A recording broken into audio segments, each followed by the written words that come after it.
When I was little, I used to pretend that I was a mermaid, and as I've gotten older, that hasn't gone away. I still feel like a mermaid under there. There's just nothing better than the feeling of holding your breath for as long as possible and jumping up and down and having your hair just swish all around, and to me it's my home.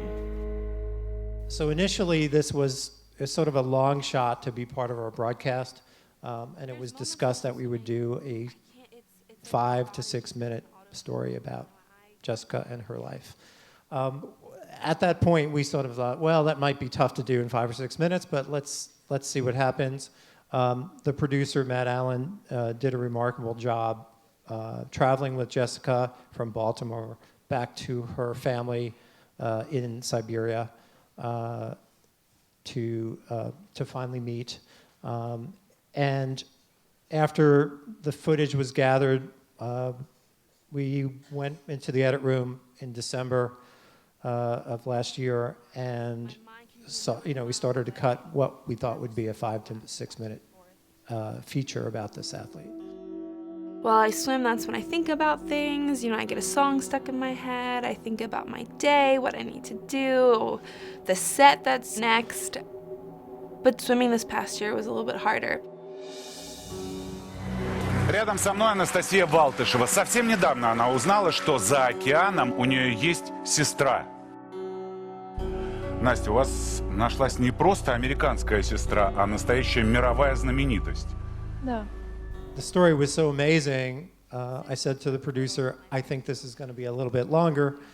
And we ended up in 2 days cutting an 18-and-a-half-minute version, which I think it was a Friday night, I called our executive producer and said, please come down to the edit room. I think this is something special, and you'll want to see this. So we had 2 of our execs come in and screen it for us, and they fell in love with the story as much as we did. And they said, gee, I think it could live at 18-and-a-half minutes or maybe more if necessary. So we went about cutting this piece and fleshing out the story fully, although it was a rather chaotic time to try and start what was a mini documentary. This was one of the best stories I've come across in a long time, and I think as an editor and a creative person, your biggest fear is, just not screw it up. Don't get in the way of the story. Try to do it economically, and that's always, there's always a struggle from time to get on the air.